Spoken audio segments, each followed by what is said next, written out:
Good evening and welcome to tonight's driver's ed class, week 2 of our program. Hopefully everybody had a great weekend, a great Easter. It was a great weather day, so hopefully you were able to get out, do some fun things. I guess you guys are too old for Easter egg hunts, but it's always good to get an Easter basket. Tonight we're going to finish up dealing with car controls, and then we're going to get right into seatbelts, airbags, and helmets. So we're going to wait for people to sign on in as we normally do. I do have some times open for tomorrow, so I will put those times up on the board. I believe, let me see if I can put that up there. Tomorrow I will have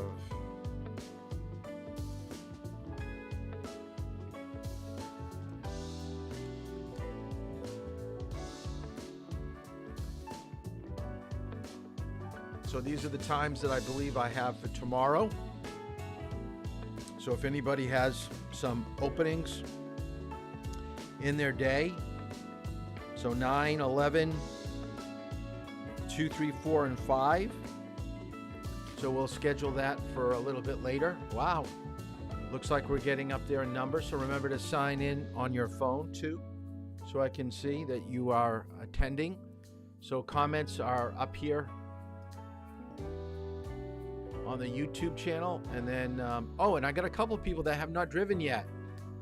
I see James James Barrett, I don't think I've driven with you, and there is someone else, and I can't remember his name. Cody, maybe? Last name Cody? I'll have to take a look at the roster. I'm still getting used to everybody. But some of you are getting into your second, third drive, which is good. That's going to move things right along.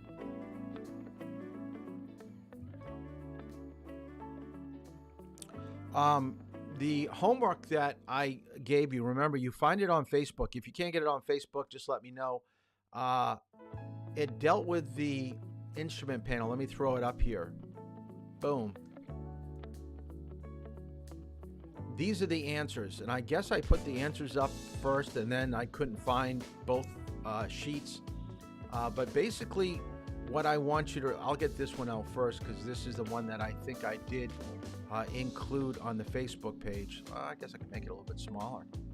This is kind of cool. I didn't know I could do that with my pad here. Well, all right. What I want you to write down for the symbols and controls is anything that has a red warning light. Let me get out of the music here. Let me stop that. Anything that has a red light to the symbol means immediate attention. It's serious. All right? A yellow light on your instrument panel tells you that something is activated. It's something that's being utilized, like headlights or wipers or cruise control. If something is green, especially on the driver's ed vehicle, being a hybrid, it has to deal with being a hybrid, being a energy efficient vehicle, telling you that something is either on or not on, or vice versa. So all these symbols, and I don't think I'm going to put the first one up. I'll just leave it here. A couple that I want you to be somewhat familiar with is the tilt steering wheel. No one has really activated. I think I've had maybe 2 people use that. I am seeing some people in their hand position and where they're in the seat. It could be, it's okay now for what we're not doing too much, but when we start getting into lane changes and parking, when you're going to have to shift your body, you got to be careful about where the steering wheel is located when you're driving. Yeah, I'm trying to read all the questions that's coming across here. Hold on, let me get onto my phone. Yeah, so there's a lot more than what people have done. So you got to make sure Okay, James, I'll help you out with the instrument panel um, on the Facebook page. I'm just kind of going through my phone right here, seeing some of the questions people are. Oh, great, Tyler, you can do 9 o'clock tomorrow. That's awesome. That's good. So Tyler's got 9. Let me take the times down, and I'll take the worksheet down in a minute. Um, I do want you to be familiar. Oh, it's getting much bigger. Um, write down in your notes ETS off. That is your electronic traction.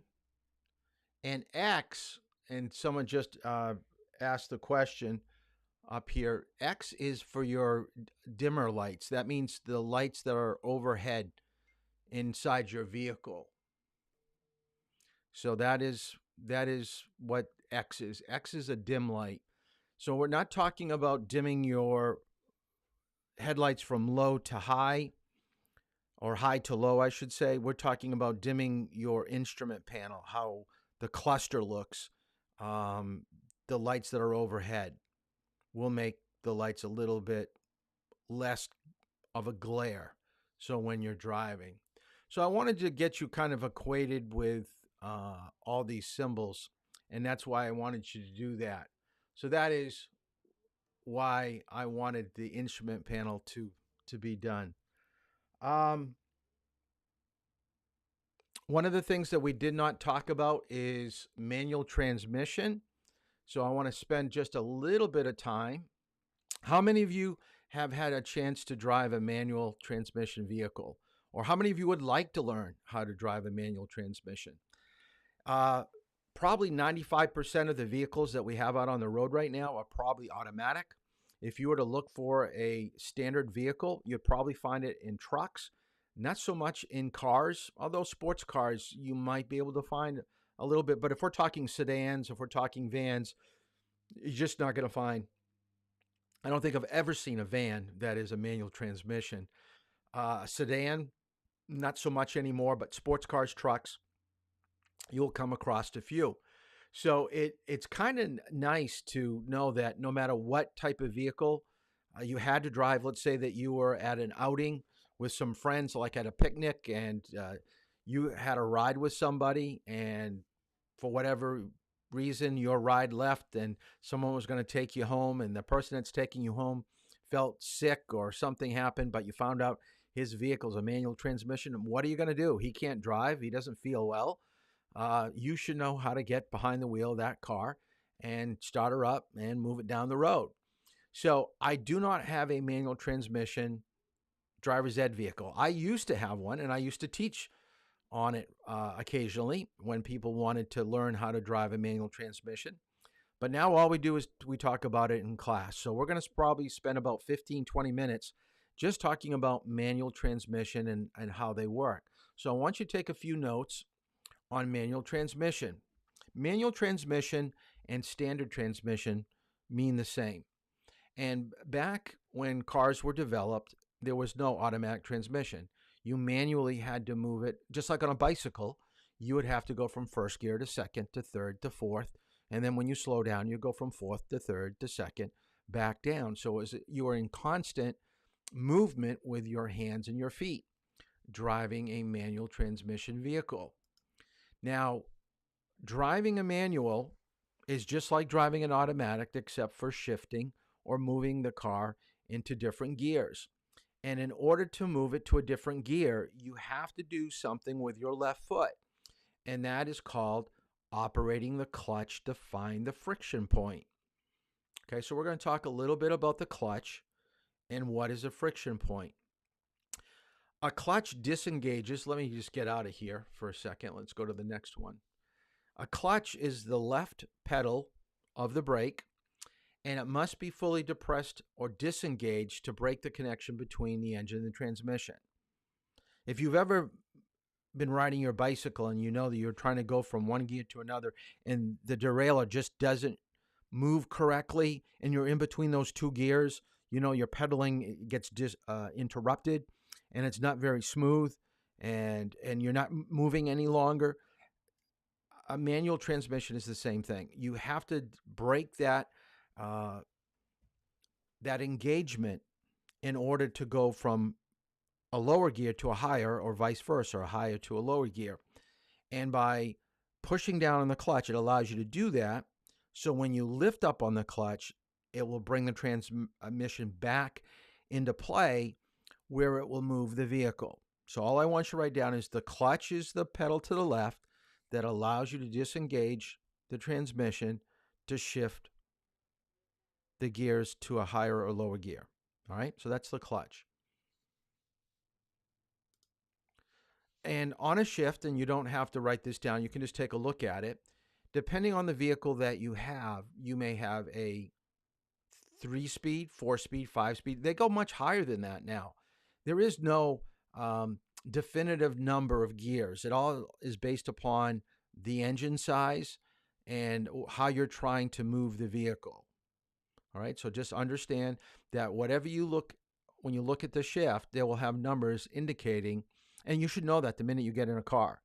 So if you were going out in a parking lot right now and jumped in the front seat of a manual transmission and looked at the shifter, you would look at the numbers and you go, oh, it's a 5-speed. Or you would just see 3 numbers. Oh, it's a 3-speed. So you basically know. And at that point, if you've driven it enough, you basically know at what speeds do I need to be in a particular gear. Like you can't be in a very high speed, like going 40 miles per hour in second gear, no matter what car you're in. So that does take some getting used to. So the gear pattern has a lot to do in with what speed you will be in at the time.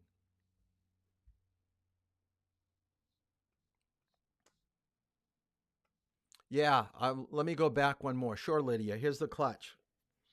And the other thing too, remember, if I get going too fast because there is a delay, I'll try to read your comments up here on YouTube, which is good. Like Lydia wanted to see this slide just one more time. But remember, at the end of tonight, if you ever want to go back just for a moment, just make a note on, what the time is and say, well, we're basically like 12 minutes into class. I got to go back to the YouTube channel and look at the one before that. Boom. There we go. So the movement of the vehicle, what I guess her question was, is that in order to move the vehicle, you've got to operate the clutch, put the gear shift in the gear that you need to be in to move the vehicle, and then accelerate to get up to that speed.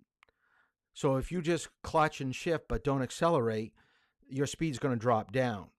So speed is either going up or going down, and the same thing as your gear pattern, 2, 3, 4, or 4, 3, 2, will be going up or down depending on what you're doing. So you're matching your speed with the number that you're trying to shift into. I'm going to show you a video in a little bit of a guy that is well more versed in really talking about manual transmission, and I always find it easier. I'm more of a visual learner. When I was in school, this is why I like slides. This is why I like videos. Is I like something that is shown to me. That way I'm a little bit more concrete of remembering that. I mean, I did take notes and, I was a decent student and everything, but I really learned by hands-on and by seeing. So I'm going to try to match, hopefully, how I'm catering class to some of the strengths to what some of you have. And being a big class, we're going to be all over the place, whether it be videos, whether it's projects. Like tonight we have a project to do. Some of the homework, some of you like testing, some of you would rather be doing worksheets. So I've got to find where I can get the information that I know that you're learning and understanding a lot of this material. So please bear with me. Please help me out and let me know what you think works, what doesn't work. But please go to the Facebook page to do homework. I'm finding a lot of people haven't been doing some of the worksheets and chapter 1 on highway transportation system. I don't think I got very many answers or scores on that. And by the way, it didn't correctly. We had fill in the blanks, and if you had words misspelt or out of order, it was just a mess. So I got to go in there and take a look at what you did. So don't worry about that. If you get a low score on on chapter 1 from the homework from last week. All right, friction point. Please write this down. Friction point is when you're letting up on the clutch pedal and the transmission is now getting to be engaged. It's when you really feel the movement of the vehicle. If you don't feel the movement of the vehicle, the clutch is still pushed down too far. You've got to let up on the clutch pedal just enough to start to feel the car. And I'm going to get out of here for just a second so you can see me, because I like leaning on this. When you start feeling like I'm leaning into the mic. When you start feeling the car moving forward like this, when you're letting go of the clutch, that is the point where it's starting to be engaged, where it's starting to move. If you let go of the clutch pedal too fast, the car is going to shake and stall.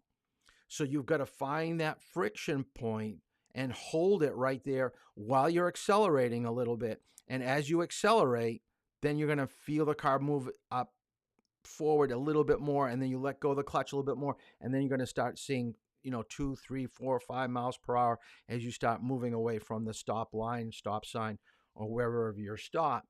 So this is the most difficult part of learning a manual transmission. It's finding that friction point. You've got to feel the movement.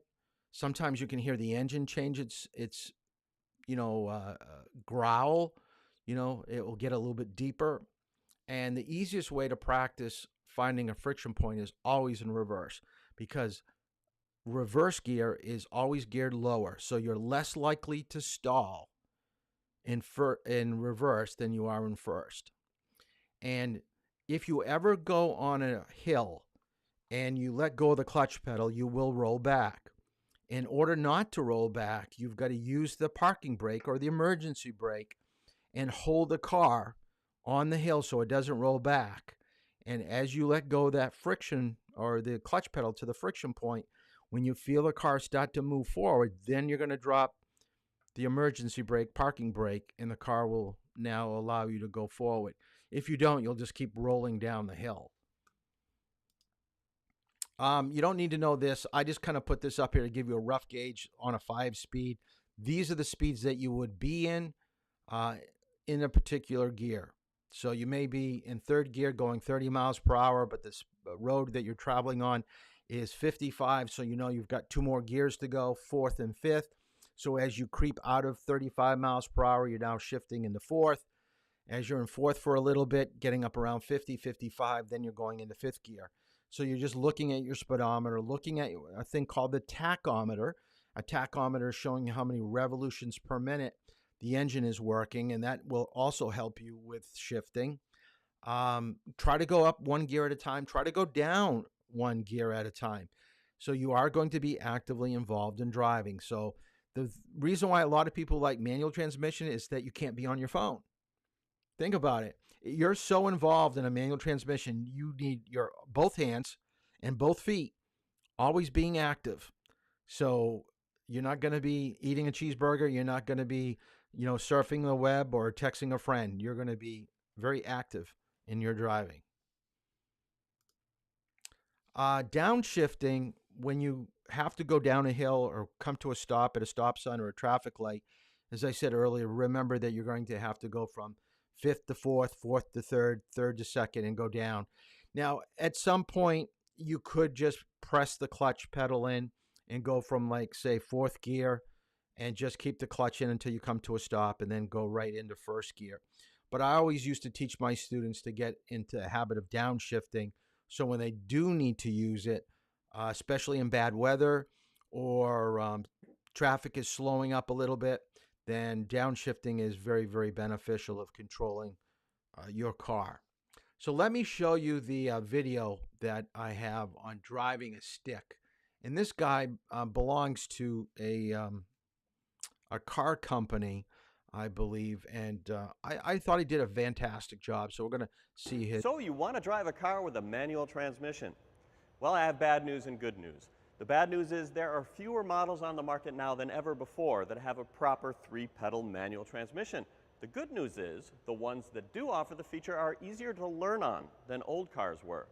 Whether you're going to drive a new car or an old car, I commend you, and I'll get you started.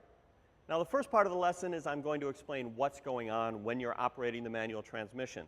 Now, it isn't absolutely necessary. It could just be about a stick and a pedal. But what I found is people tend to grasp this a little bit faster, learn faster if they understand what is actually going on under the surface.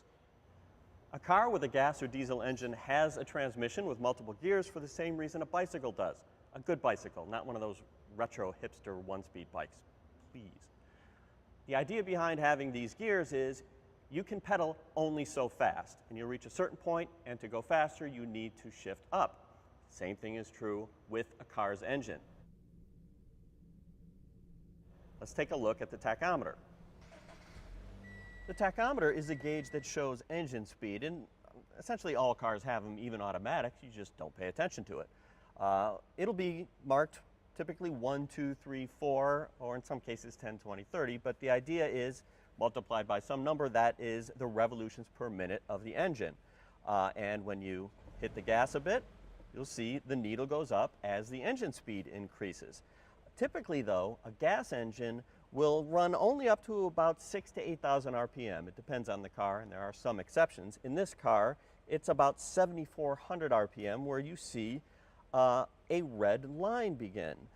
And that red line is called the red line. And the engine is not supposed to run in the red line because it can be damaged. Now, newer cars are less likely to actually incur damage than older ones, but still, that's not where you want to be. So, if you want to go faster and faster in a car, you need to be able to shift to the next gear. Simple, right? Just like a bicycle. Well, there's one area where it's not like a bicycle. On a bicycle, when you start out, you just pedal 1, 2, 3, 4. You can start from a standing stop. An engine, on the other hand, has an idle speed of typically 750 RPM. So it'll run from 750 RPM to, in this case, 7,400. But below 750, nothing. So what's happening is, when you're sitting still, your engine is going 750 RPM, and your transmission and the gears are not moving at all. And you've got to get them going together at the same speed. And that is going to be your job through the use of the clutch pedal. And you are going to suck at it. It's going to be hilarious. To me, you're going to hate it, but I'm laughing just thinking about it. But here, you probably ought to laugh at it too, because you're going to be bad. But if you stick with it and practice, you're going to get better. So let's start with the pedals. You'll see the extra one here, the third, that is the clutch pedal. But it looks like there are 4 pedals in this car, and that is because this one is technically called the dead pedal, but a better word for that is the footrest. It doesn't really do anything. And footrest is a good name because that is what you're supposed to do, and that is rest your foot there. Do not leave your foot on the clutch pedal. The whole point behind the clutch is use it, and then you get off of it. Put your foot on the dead pedal or the footrest. Here's an important tip before you even get started. When you're operating the clutch pedal, you need your whole leg. You're not putting your heel down, anchoring it like you might with the accelerator pedal and just tilting at the ankle. You need your whole leg. It's a little bit more like a brake pedal in that regard. Also, when you apply the pedal, you always go all the way down to the floor and release all the way out. Always step in all the way, release all the way, and when you're not using the clutch, rest on the dead pedal. Now, before you even head out, if you're just learning how to drive a manual transmission, think ahead and wear sensible shoes. You don't need fancy driving shoes or anything, but here's a tip. Don't wear a big clunky shoe, and don't wear anything with a big heel. And don't judge me. I'm trying to help you, and it's free.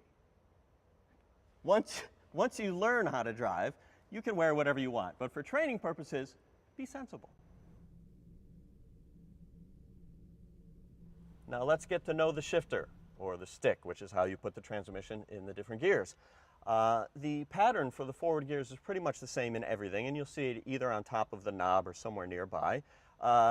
Typically, the difference between vehicles is really just about how many forward gears it has. This car has 6. Older cars may stop at 4 forward gears. Some cars these days have 7. All just affects how much shifting you'll be doing. Now, one of the most important things you need to know is when it's not in gear, and that is neutral. Neutral position is straight in the middle of all of these, and you'll know it's in neutral when the stick wobbles left and right. Now I'm going to step on the clutch pedal, even though the engine is off, and you'll see now I'm in first gear, up and to the left. Now notice it doesn't slide left and right. In neutral, there's my wobble. So first, second is below, to the right and up is third, and so on. It's pretty simple stuff. Now, all cars are going to have a reverse gear. That can be in a different location. It used to be up and to the right for a lot of cars. Nowadays, we're starting to see them on the left. The best cars will have a little lockout, like this lift collar, that prevents you from going into reverse unless you really mean it. And when you're practicing going into first, once you get a little bit good at that, you can start doing the same thing with reverse.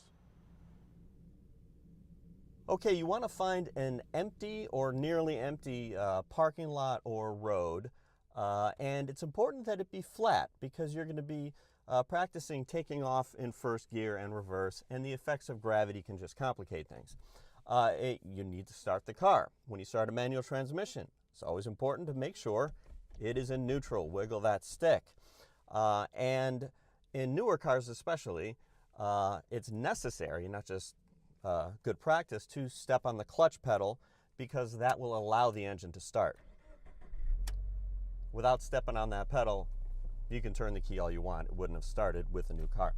So when you take off from a stop in a car with a manual transmission, you are essentially trying to coordinate the application of the gas and the release of the clutch pedal or the engagement of the clutch. But what I'm going to do is have you practice first without stepping on the gas at all. Just use the clutch pedal to get a feel for the clutch engagement. Now, when you lift off the pedal, you're engaging the clutch. When you step on, you're disengaging. I'm just going to call it clutch in and clutch out because that's the simplest thing to remember when the time comes to actually do it. So what you'll do is you're going to watch my feet, watch everything I do. You're stepping on the clutch pedal, all right? Stick goes into first. I happen to have the brake on, so I'm going to take the parking brake off. And then you're just going to slowly let that clutch pedal out. See what I'm doing right now.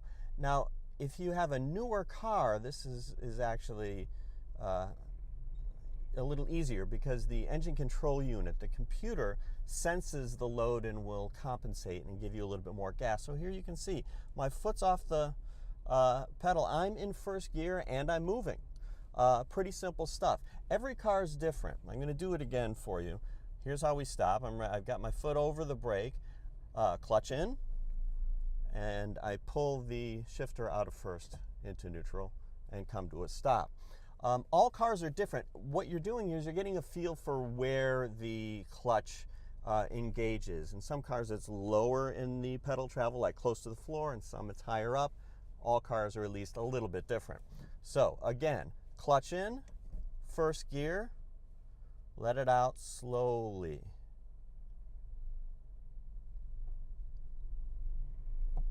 And there you go. You putter around. You can putter around a little bit in first gear if you want to. We'll discuss whether or not we drive in first gear in a bit. So clutch in, stick into neutral, brake, we stop. Now it's actually the same situation for going in reverse, aside from the gear being different.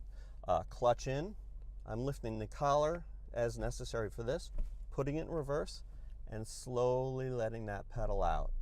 Now I am looking behind me and I have a backup camera, so I don't want it to look like I'm just blindly backing up. There we go, and we're moving.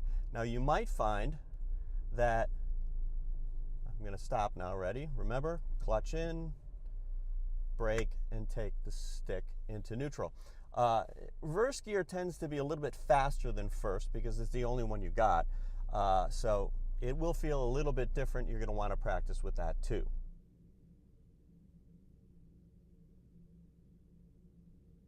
Now, having gotten a feel for the clutch application, I'm going to show you how we apply the gas and release the clutch at the same time. And it lets you do the same thing you just did, but faster.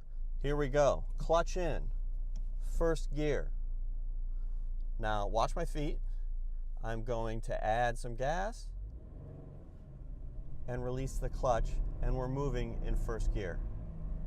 You can hear we're moving faster this time. Okay, same as last time. Clutch in, braking, stick back into neutral. Now, you probably want me to tell you what RPM you should be going when you release the clutch to take off. I can't tell you that. Reason being, first of all cars are different. I want to say it's going to be around 2,000 RPM just to get you going. But first, all cars are different. And second, I don't want you focusing on the tachometer. You're much better off getting a feel for this just by doing it. And I feel the same way about when we get to the point where we're shifting through the higher gears as well. So that's a basic overview of driving a manual transmission. Notice he was in a parking lot. I would highly recommend, if you ever get a chance after you get your license, or if you've got your 40 hours, and this is something you don't want to try if you have less than 5 hours, unless that's the only vehicle that you have to drive. Because if you can't make a basic turn or keep the car on the road with an automatic, manual transmission is just going to make you so frustrated. But I thought it was important that at least I discussed it a little bit. We had it, I believe, in Chapter 5 in your textbook, so I wanted to kind of go over it and also give you a visual besides what I just gave you earlier on tonight. So tonight's focus, we're going to get into our safety equipment in a vehicle, and I want to spend a little bit of time tonight on talking about seatbelts, airbags, and helmets. It seems self-explanatory that you're driving a vehicle. It weighs 1.5 tons. It can do a ton of damage.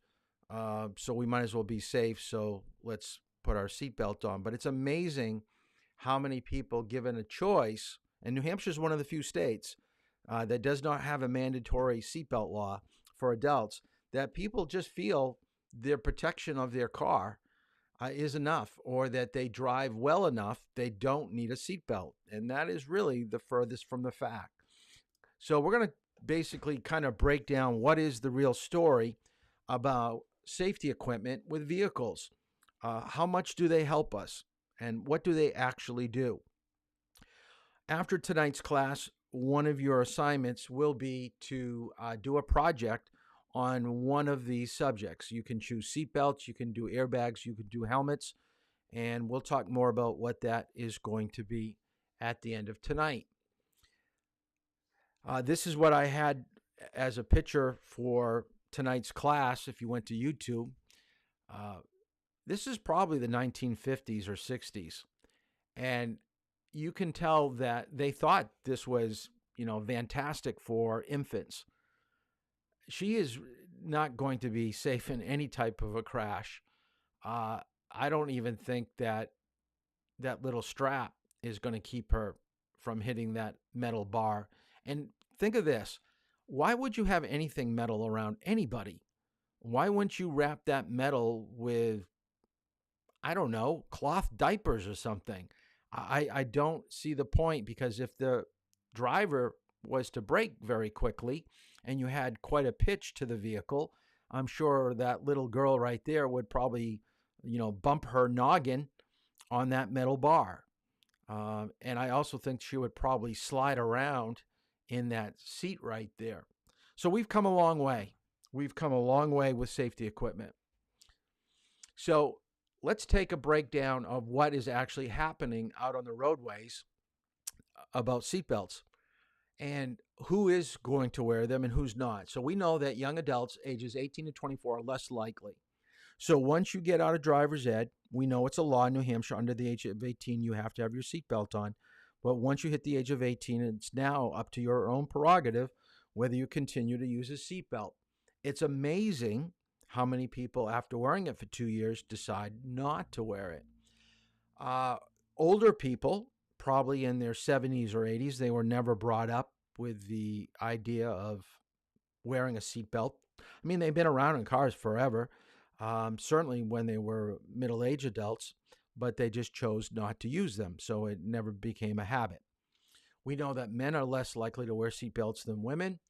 Adults who live in non-metropolitan areas are less likely, so we're talking about rural New Hampshire.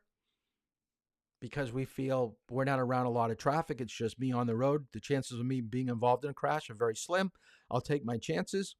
It will never happen to me until one of these days you don't look at a stop sign or a traffic light and someone runs it and T-bones you, and now you're being thrown across your vehicle onto the other side of your car and hit your head and you're injured or killed.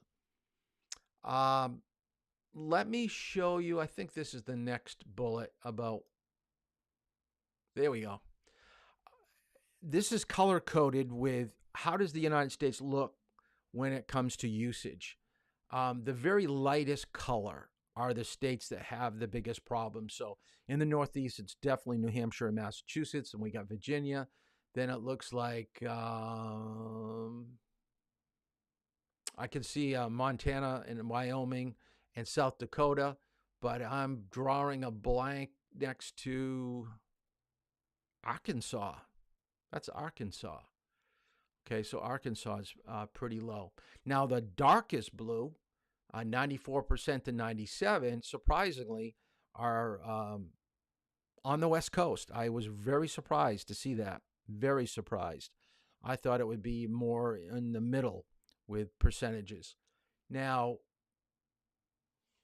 this is kind of old since it says 2012. I couldn't find anything any sooner than that when I was doing a reference check about a year and a half ago when I put this together. But I'm sure that's going to probably be somewhat the same. Now, in your notes, this I do want you to write down and remember. Traffic laws are broken down into what we call primary traffic laws and secondary traffic laws. And what primary traffic laws indicate is that if you are not doing a particular driving situation, like stopping at a stop sign, going a certain speed, or what you should be doing at a traffic light, if you do not do those things and you break what you should be doing, break the law according to these things, it's called a primary law. You'll be pulled over and given a ticket. What I want you to write down, secondary traffic laws indicate that they can pull you over and cite you for these things only if a primary traffic law was being broken. Let me give you an example. Let's say you don't have your seatbelt on. It's not a primary law in the particular state you're driving in, but you roll through a stop sign. So the officer pulls you over to give you a ticket for rolling through the stop sign, but he looks and he sees that you don't have your seatbelt on.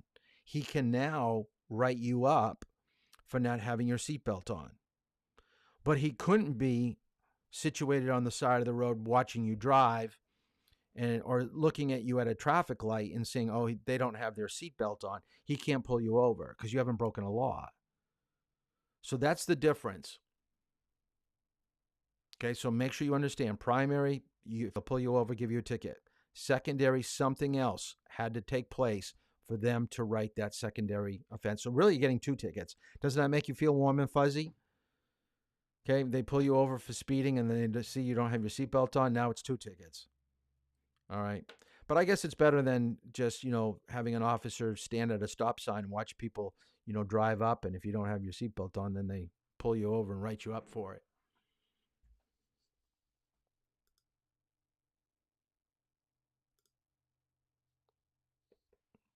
I'm not going to get too much into statistics here. What we have found, what is the impact of seatbelt use? It does reduce. If you do wear your seatbelt, it's a proven fact, injuries will be less. It's just plain and simple. And we can cut the deaths by about half.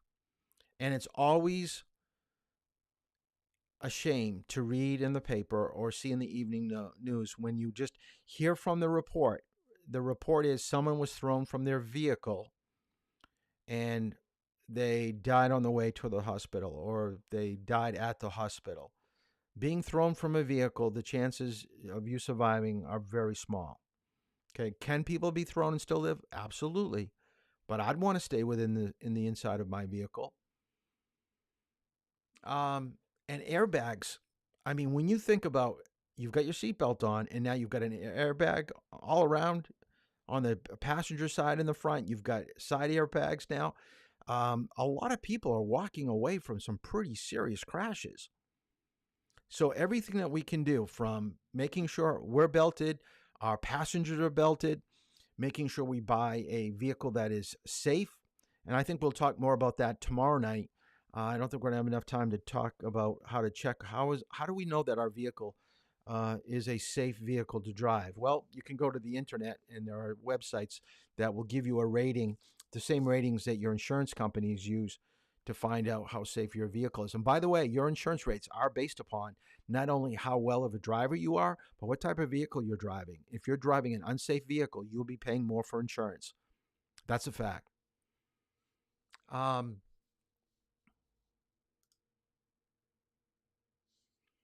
so, what can be done? So, everything is about changing behavior. And what your project tonight is, and I'll mention it, I guess, it's going to be doing a poster, doing a radio ad, or doing a video to persuade people of why it is important to wear a seatbelt, have a car with, you know, new technology like airbags, or what's the importance if you're on a motorcycle, scooter, or bicycle, having a helmet. So we want to educate people, try to change people's attitudes.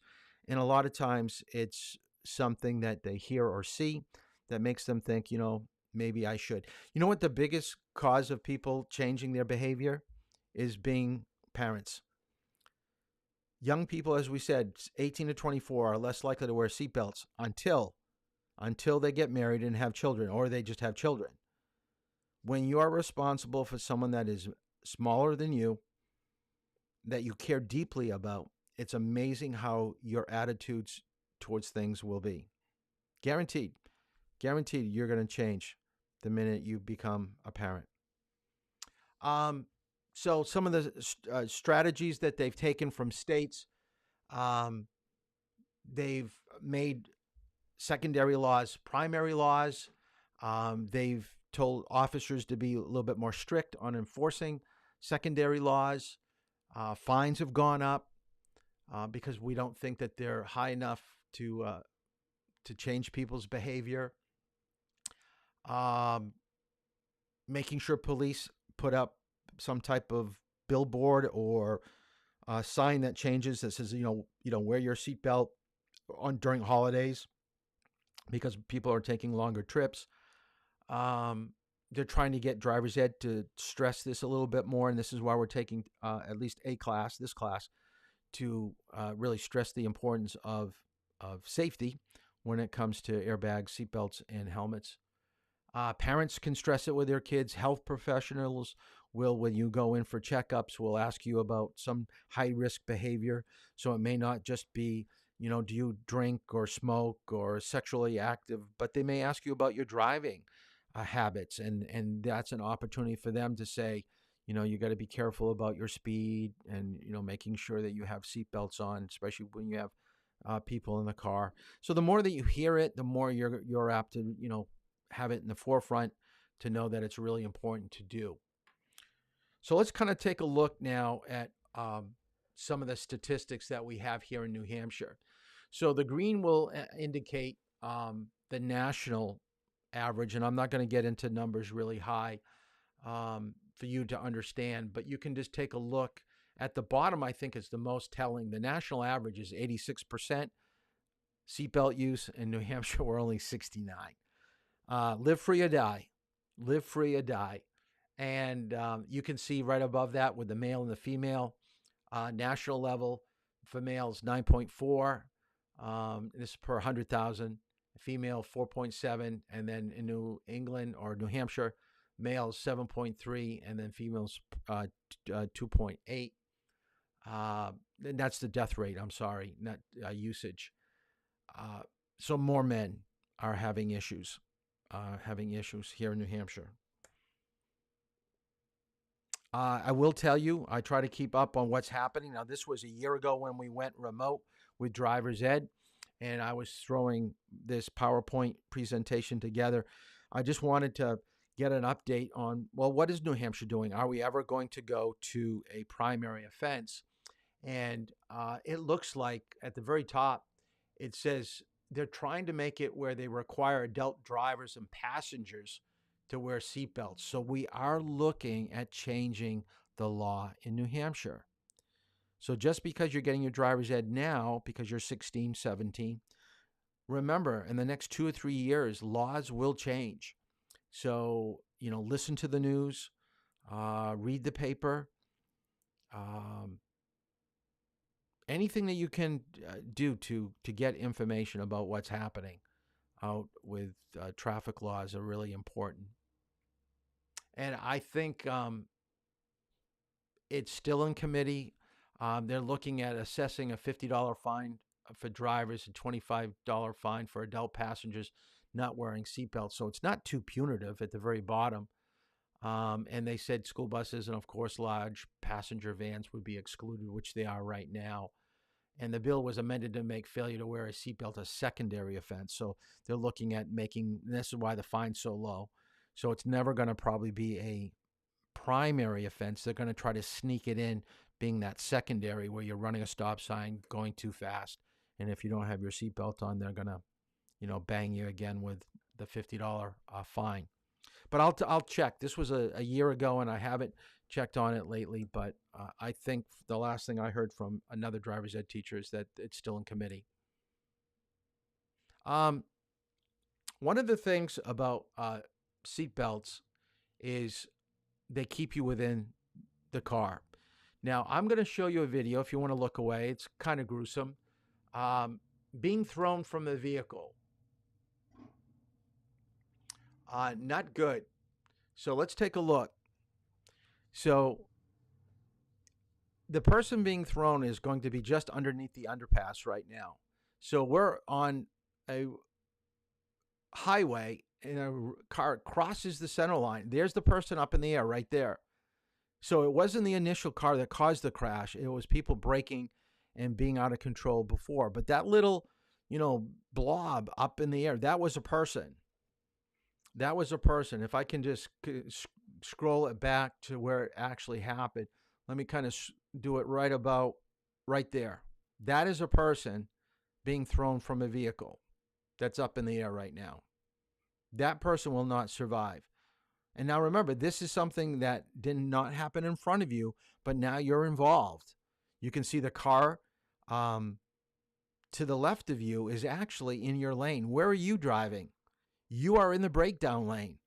This is why you've always got to be alert when you're driving. Even though you didn't cause it, you could still be part of it. So here's the person. Look at, and you started to brake to allow that person to go around the car that slid over the median. Okay, so there wasn't going to be more, but that's pretty bad. Looks like the windshield is even broken. So being thrown from a car, very, very dangerous.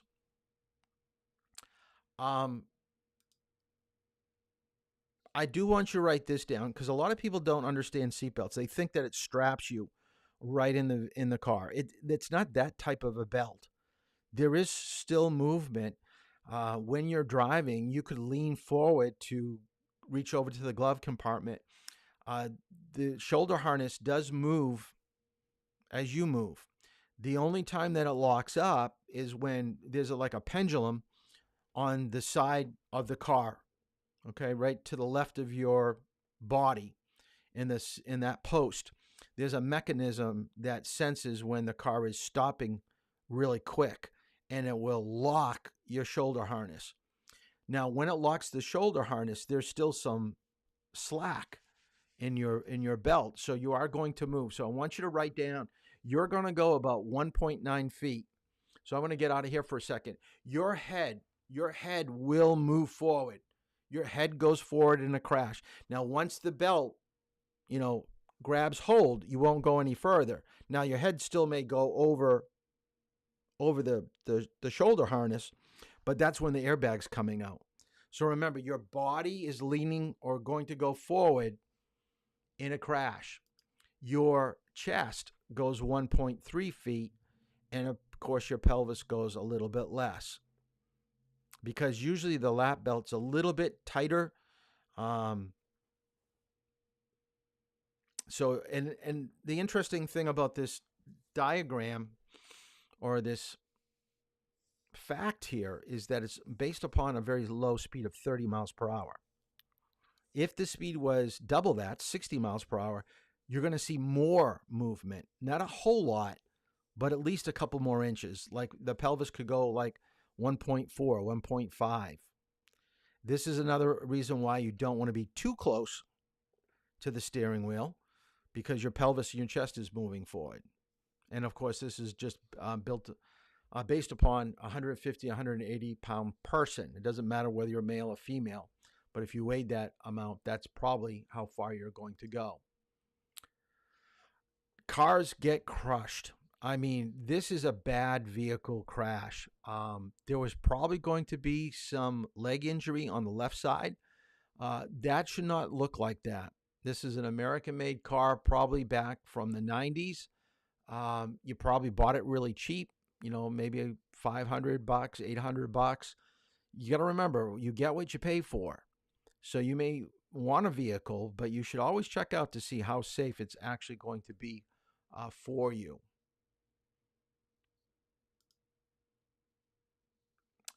This is what it looks like inside a vehicle with a airbag.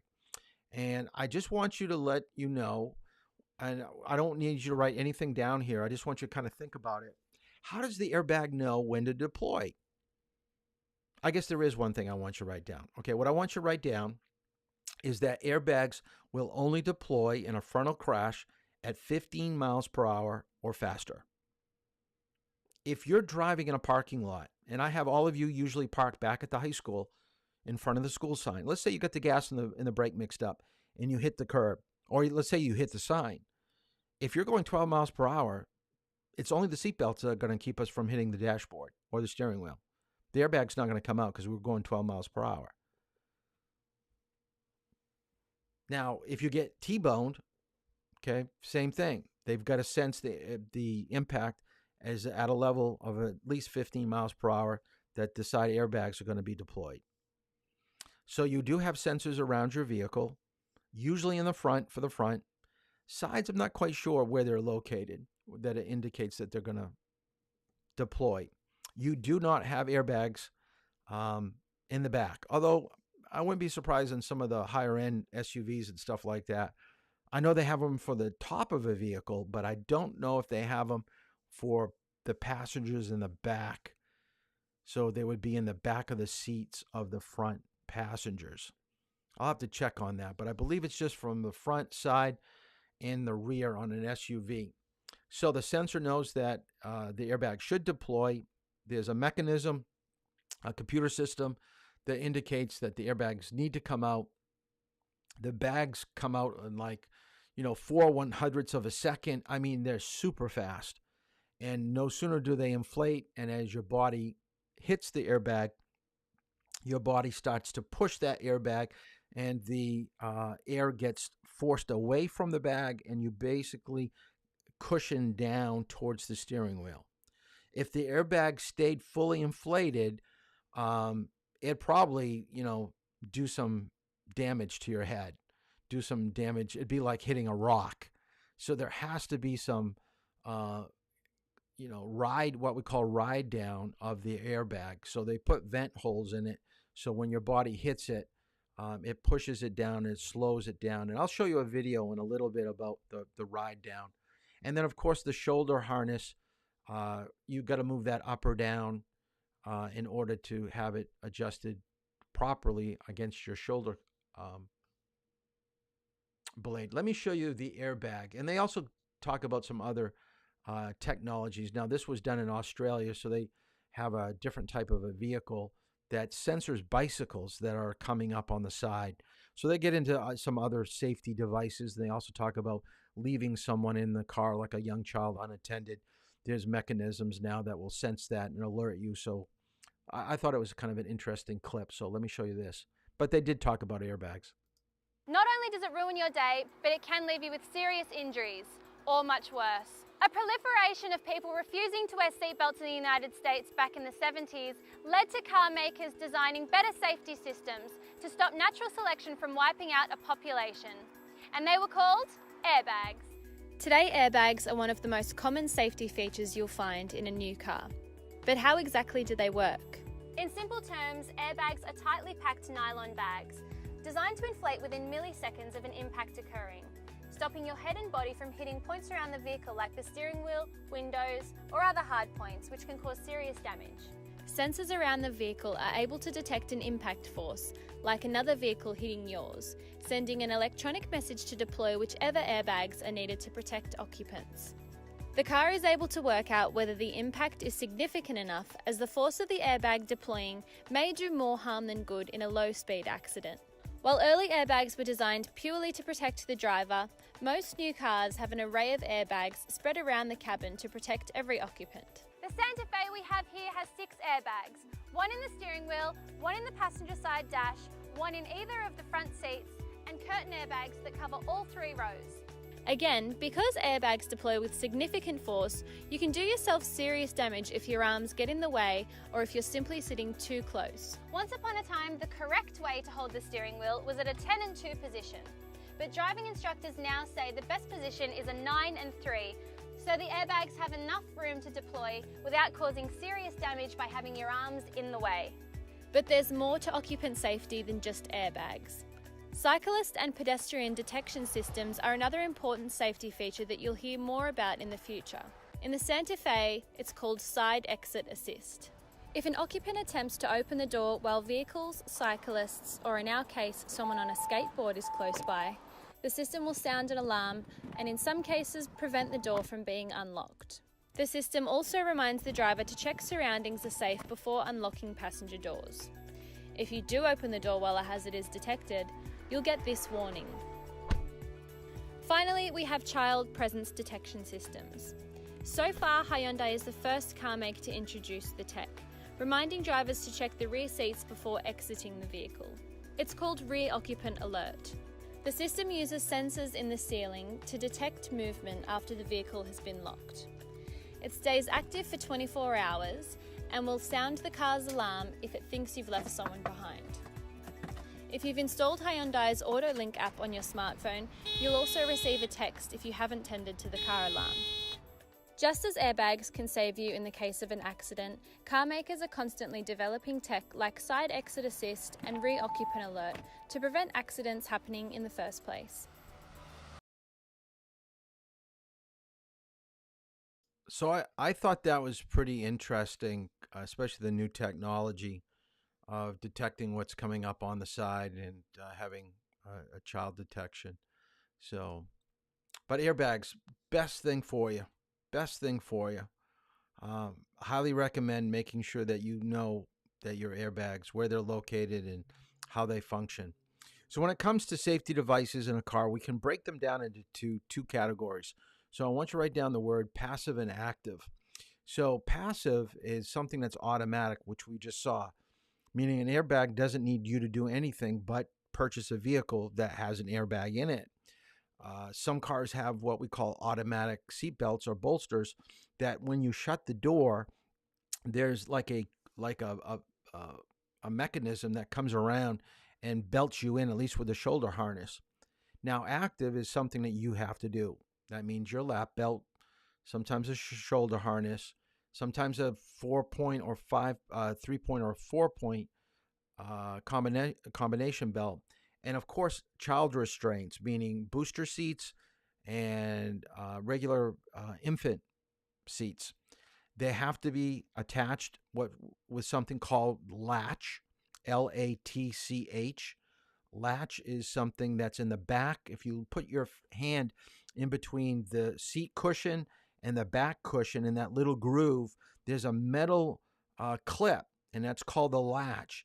And that's what they're clipping child seats to now. And it's very important that you know how to find them, to utilize them, and to make sure that the device on the child seat is nice and tight. Airbags, I want you to write down only effective when the seatbelt is worn. That means if you're leaning in one direction or the other, you're going to be aware from the airbags coming out. Uh, Anyone under 12 shouldn't really be in the front seat. It does protect head and chest injuries. You should be at least a minimum. Write this down. I'm going to test you on this midterm probably. You should be at least a minimum of 10 inches away from the steering wheel. Minimum. Okay. Now, you also could be a little bit too far away where your body's not going to get the full benefit of it. So make sure you do have a slight bend to your elbow when you grab the steering wheel. If you are short, and I don't think we have anybody in this class would be classified under this category, but make sure you have some type of a wedge-shaped cushion or anything that will move you closer to the pedals, closer to the steering wheel, so you will get full benefit of the airbag. What would you do? And let's see here's a question that I want you to answer. How many of you have ridden in a vehicle and, like this girl, had your foot on the dash? Or have you seen a driver stick their left leg out the window? And that's kind of odd, isn't it? I have seen it, though. I've seen someone sticking their left leg out the window, driving with their right foot, going down the road. What would happen if the airbag was deployed? Now, remember, airbags come out at a speed of 100 to 220 miles per hour. So if you ride with your feet on the dash, you're going to send your knees right through your eye sockets. You are going to do some facial damage. All right. So how many of you actually have done that? Now, this is what it looks like. Here's a girl that did such a thing. Her knees came up, hit her right on the forehead, and look at the deformity that she had. And it looks here that she had to have numerous surgeries to get it to that point. Pretty sad. Pretty sad when you did the damage to yourself.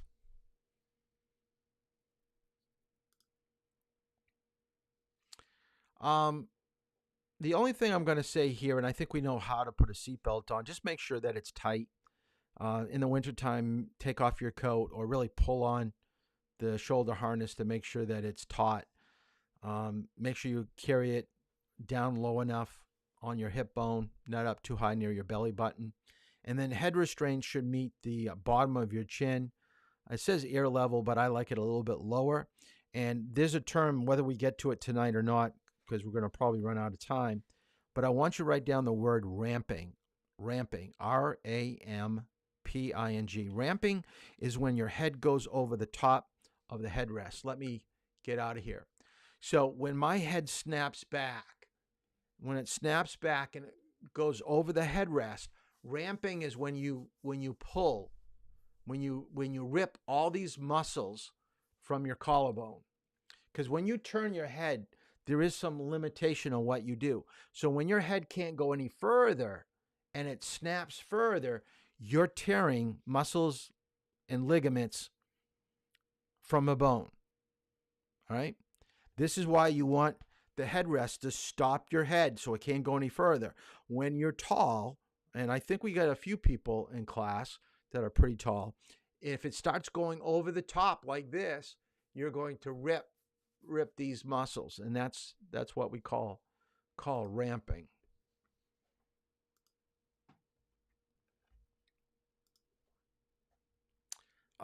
Child passenger restraints, you should be at least 40 inches tall. I should have mentioned. We said it being less than 12 shouldn't probably be in the front. If it's less than 6 and less than 55 inches in height, you have to have some type of child restraint. So booster seat, toddler seat, whatever. And then we know anyone under 18 must still use a seatbelt. Older than 18, then you're making the decision on your own. I'm going to skip the children one. I want to show you a clip on injuries. Now, I'm going to try to find it here. I want you to write down, you're going to have to text this to me, all right? So make sure that you write down, there are 3 types of crashes. Let's see if I can find it here.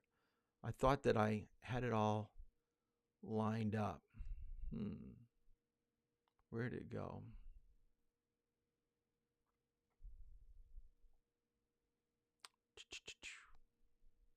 Just when you think you got something ready to...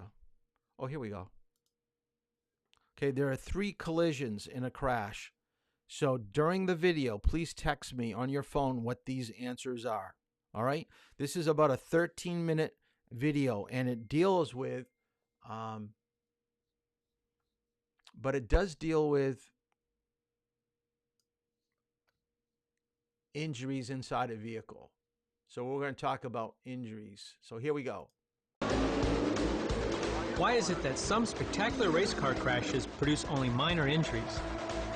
How can 3 collisions occur in this one crash between a car and a wall? The answers are determined by the laws of nature and can best be explained when physics meets biology.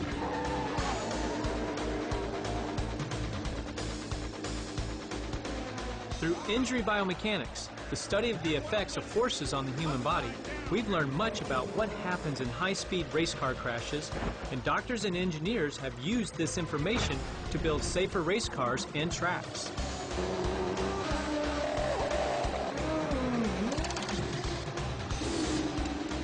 In a similar way, the study of injury biomechanics and crash testing has helped us learn what happens to the human body in passenger car crashes, and what works and doesn't work to reduce injuries and deaths in real-world crashes.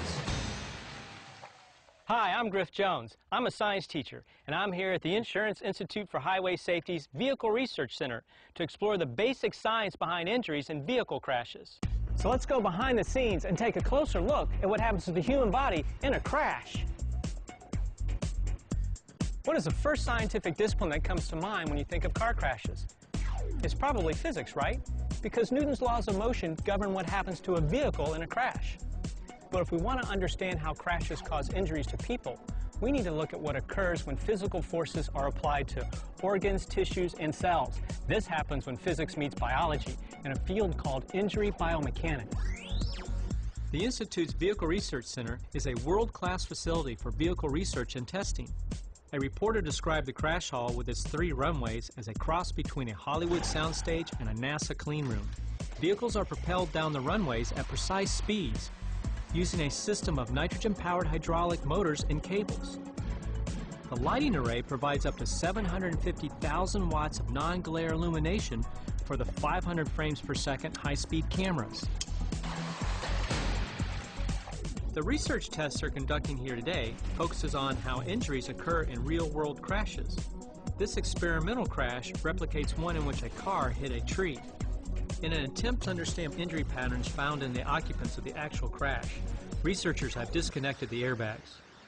Looking at the driver's chest, we can see the chest deflection reached about 50 millimeters of compression. The chest accelerations 70 to 80 G resultant acceleration range.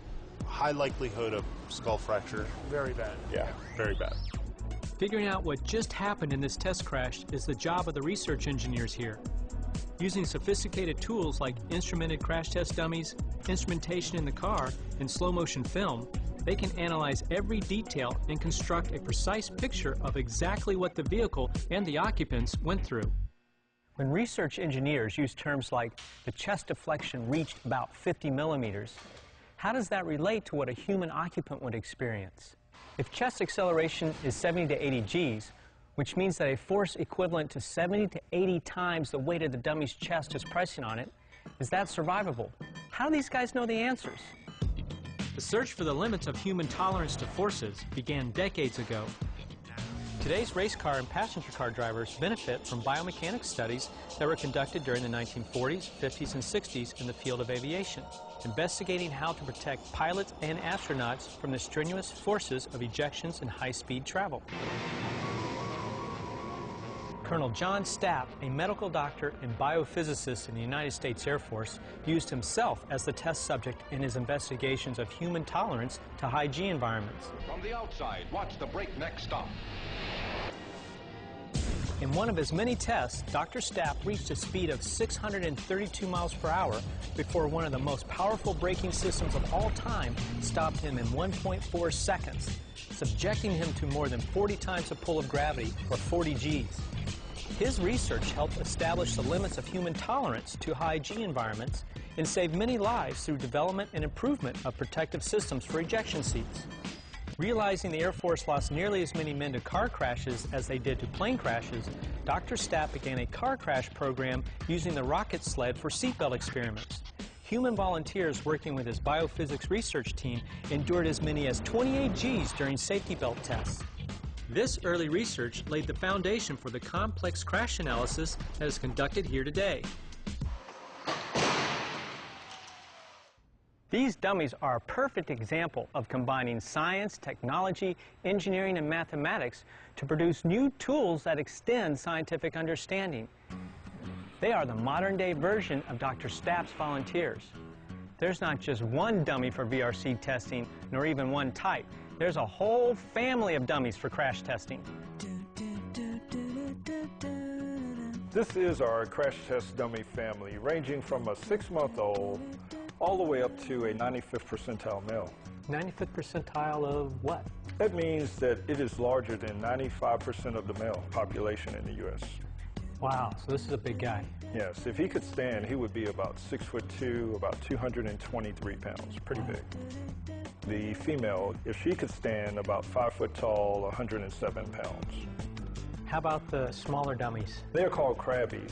Crabbies. Are they moody? They're not moody, but it stands for child restraint airbag interaction. And so when we're doing the frontal crash test, it's 50th percentile? Yes. Okay. Side impact is the small female. Side impact dummy is a very complicated dummy. It has the most instrumentation. They have sensors from the head to the toe. The accelerometers give us the acceleration of the mass. The load cell measures force. And then we have the potentiometers that measure the displacement. The ribs actually move. So dummies are very sophisticated. They provide data from many different body regions. But how do we connect this to people? What is the link between all these crash test data and the injuries that people experience in real-world crashes? The dummy is measuring different things. It's measuring acceleration, force, and in some cases distortion of the body parts. Those measurements can be compared against similar measurements made in experiments on biological tissues, using either animal models or cadaver models to get an idea of how much stress can this body part take before it breaks. So in order to understand whether or not a person would be injured, you need to know how strong the bones are, how strong the tissues are, and what conditions will cause them to break. So the crash test dummies try to get a clearer picture of what's really happening to the people. Is that where the term biofidelity comes from? It's exactly where the term biofidelity comes from. What biofidelity means is the characteristic of the dummy that represents how close to actually being a human being it is. So the higher the biofidelity, the more like a human being it is in representing how it moves, what types of stresses it measures in the crash test, and then the true-to-lifeness of those measurements to the prediction of injury in a real person. This is how research engineers can tell us with precision what a human occupant would have experienced in a test crash. Dr. Stapp's experiments, plus years of research with real biological tissues from cadavers and animals, have produced a set of reference values against which we can compare the stresses and strains the dummies experience. So we can measure these in a test crash and can figure out if they would cause injury to a human occupant. But what do these stresses and strains actually do to people to cause injury? Let's start with some basic anatomy. Your body contains over 100 trillion cells and is structurally organized into 4 levels: cells, tissues, organs, and organ systems. Tissue is a group of similar cells working together to perform a common function. Organs are made up of 2 or more types of tissue working together to perform a specific function. And each organ is part of at least one organ system that performs major activities or processes. Your body contains 4 fluid-filled spaces called body cavities that house and protect your major internal organs. Within the body cavities, your organs are suspended in fluid that supports their weight and prevents them from being deformed by normal movements. Your organs are also protected by your bones and muscles. For example, your heart and lungs are protected by your rib cage and sternum inside the thoracic cavity. Your brain is encased within your cranial cavity and is protected by your skull. Now, with this as background, remember the question from the beginning of this film. How is it possible to have 3 collisions in a single crash? Remember, the laws of physics hold true everywhere, on a highway, on a racetrack, and even inside your body. If a race car is going 200 miles per hour, so is the driver's body and every organ inside it. Let's answer the question. The first collision is between the car and the wall. The second is between the driver and the car's interior. And the third is between the driver's internal organs and the inside walls of his or her body cavities. Tell me a little bit more about the injury. To help us understand more about what happens to organs in the third collision, let's meet Dr. Stephen Olvey, a neurocritical care physician and director of the Neuroscience Intensive Care Unit at the University of Miami's Jackson Memorial Hospital. Basically, during a crash, you have 3 collisions. You have the initial crash of the vehicle. Then you have the occupant hitting something inside the car and coming to a sudden stop.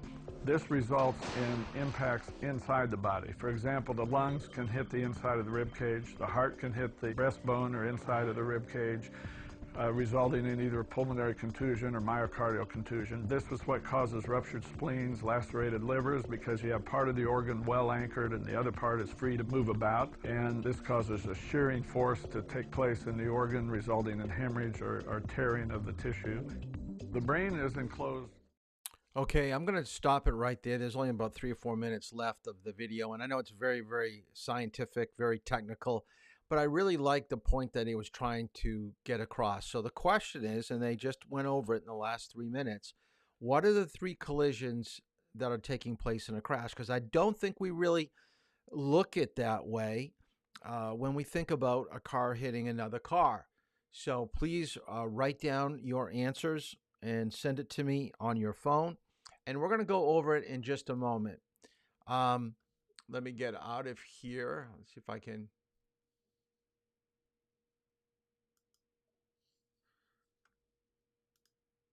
And we'll just cover a few things. When it comes to seatbelts, not everybody has to be belted. Of course, if you're in a limousine, school bus, motorcycle, an antique vehicle won't have an airbag. And we already know if you're under 18 with a individual education plan, meaning you're in a van in a wheelchair, there's probably some other way to secure you from moving around. Motorcycle helmet use, there is no helmet law in New Hampshire. For those older than 18, but under 18, you have to. If you are a rider, a passenger, then you need to have a helmet on under the age of 18. Eye protection is a must for everybody, okay? You don't want to be riding your scooter or moped, motorcycle down the road, and then all of a sudden you can't see because a bug hit you in the eye and your vision is all blurry. So having sunglasses, goggles, anything, visor, anything that will help prevent problems with your vision. I thought this was kind of ironic where someone was protesting a helmet law that was trying to be passed in New York. He was participating in a rally, a motorcycle rally, where they just ride around with signs and stuff and indicate they think it's unfair to be told that they have to wear a helmet. Well, one of the riders, for whatever reason, lost control of his motorcycle, went over the top of the handlebars and hit his head on the pavement. And guess what? Yep, just what you thought. He died from sustaining injuries from a fall from a motorcycle. Doesn't do your cause very much when one of your riders gets killed because he doesn't have a helmet on. We'll take a look at a couple of videos tomorrow about helmets, but I'm not going to do it tonight. So I'm going to go through this. This is ramping that I talked about. Ramping is where the head goes over the top. And here's the collisions. And I guess we'll go back. I'll talk about that. The 3 types of collisions. Okay, and some of you are still writing it in. It's between a car and another object. Okay, it could be another car, it could be a tree. That's your first collision. And when you think about the first collision, hitting another car, how much control do you have over hitting another car? Do you have a lot of control, some control, or no control? how much control do you have hitting another object? You absolutely have a lot of control. That's why we have a brake, a steering wheel, an accelerator. This is why we don't have crashes every day. It's only in extreme situations that we find ourselves where we're going to get hit or we're hitting somebody. So we have a lot of control over the first collision. Second collision, the body hits the inside of your vehicle. Could be the dash, could be the steering column. Now, once again, how much control do we have over hitting the dashboard or the steering wheel? Do we have a lot? Do we have some? Or do we have none? We have some. And the reason why it's some is that if you do not put your seatbelt on, you are still going to hit the dash. You're still, well, if you have an airbag, that's going to be beneficial to you, but that's only if you're still situated where the airbag's coming out. Because a lot of times in a crash, your body may be moving, and it could be moving away where the airbag is going to be deployed. And then the last crash or collision is where your organs are being pushed up against the body cavity, and that you have no control over. So what I'm trying to show you is that when you're driving and things go bad, you better control it. That's just before you hit something, that is where you have your most control. This is where you're going to be able to do some type of intervention in what is happening up ahead in order to lessen what is going to be the final outcome of the crash. So we've got to steer, we've got to brake, we've got to accelerate, we're going to do everything possible not to hit something. Second thing, that's what tonight was about. And we'll have a couple of videos tomorrow because I haven't been able to get everything in tonight because of the manual transmission. But if you wear your seatbelt, which we know is effective, you are going to have less injuries. You're going to have a better survival rate than people that do not wear a seatbelt. And then lastly, it's just luck. It's just your body genes. And this is what most people don't realize. Let me get out of here for a second. What most people don't realize is that you're involved, let's say you're involved in a crash. You got your seatbelt on, you got the airbag. You take a deep breath and you go, I'm so glad that I'm able to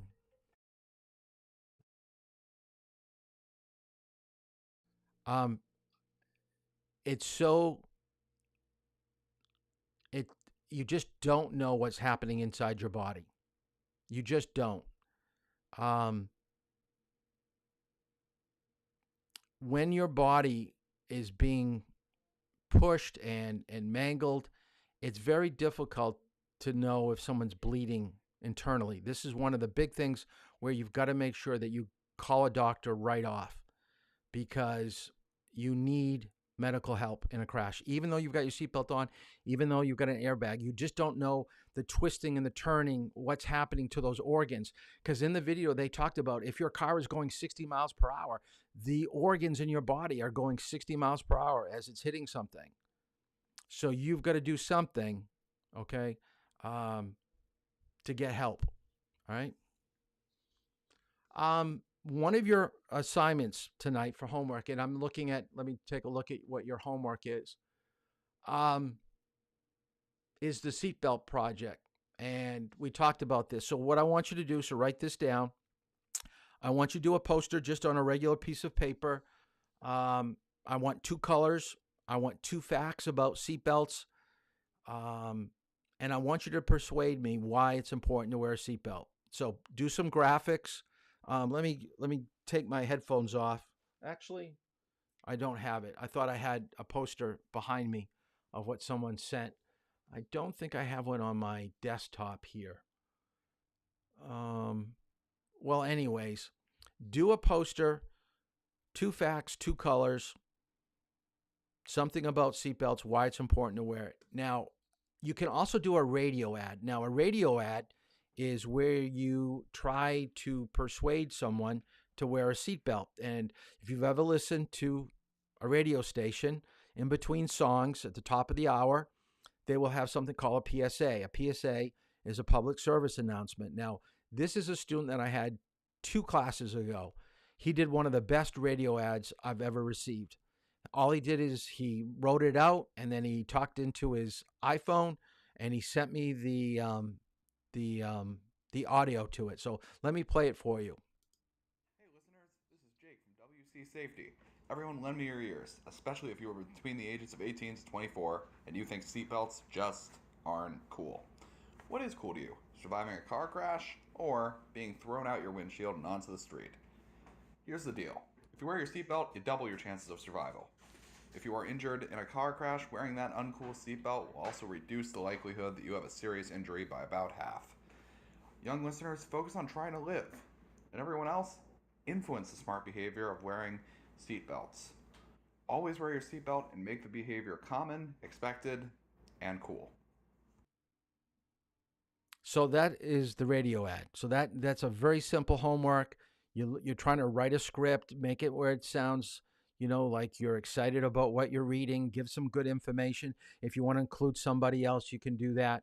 Now, if you choose to do a video, okay, it will not be due tomorrow. A radio ad's due tomorrow. A poster is due tomorrow. And that's what you should be doing after we're done in the next couple minutes. You could work on it and get it done. If you do a video, I'll give you all week, and it will not be due until next Tuesday. Because with a video, you probably got to get people involved. You've got to edit it. You got to add some music to it or whatever. I'm going to show you 2 videos that people provided to me that I really, really thought were super good.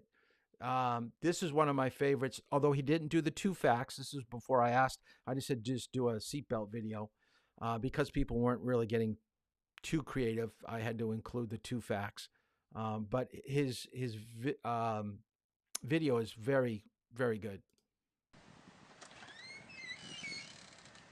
All right, Violet, time for school.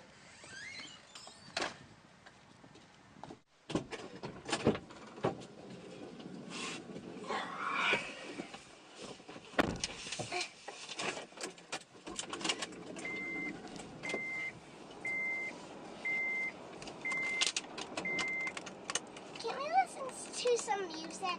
Yeah, what song? You know what. It's the one and only Digo Double G. Snoop Dogg. You know I'm mobbing with the D.R.E. Yeah.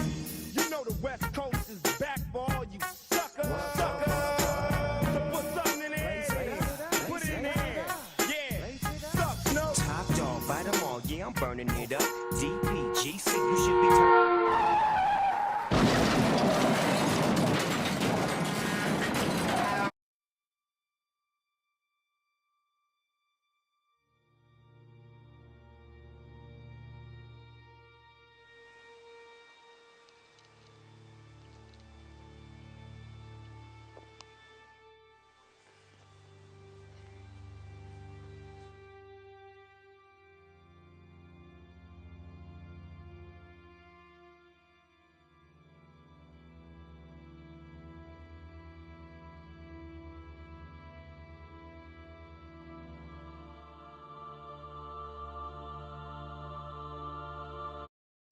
Now, how cool was that? I mean, when I first saw that, I just laughed out loud when I saw him up there in the tree. He was in his driveway when he was filming the car moving forward, so don't think that he was on a road doing anything unsafe. So I think his parents might even been helping out with the filming. So have some fun with it. You can include other people in the class if you want. You will get extra credit on your final if you need it. So if you do the video, that's a good thing. And someone did a video for me probably about 6 months ago. You may even recognize him because he's still in high school right now. But here's another video someone gave me. I know, I'm moving. You're always late. I'm sorry that You just not gonna wear your seatbelt? I don't need to wear a seatbelt. I'm literally a good. Just as many people die in car accidents because they're not wearing seatbelts. We literally have to get to school. We're late. You know I'm a good driver. You stop acting so smart. Bruh, do you hear that beeping? Like, their whole point is to prevent drivers from being ejected from the vehicles during car crashes. You're 30 times more likely to be ejected from a vehicle during a crash if you're not wearing your seatbelt. So that was really quick, sweet to the point. They threw in some facts. You know, they had some concern and stuff like that. So I thought that was a very well done video too. So that is what you have for homework.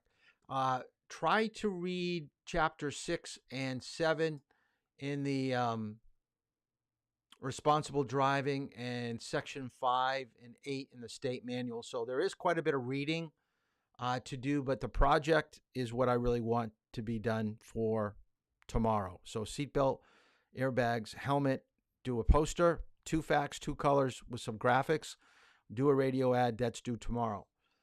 We will get into vision, communication, and turning a little bit tomorrow, but we will end up, I want to show you a thing on helmet. I haven't been able to show you the thing on helmets. So we'll do a little bit on helmets and then get right into the topic.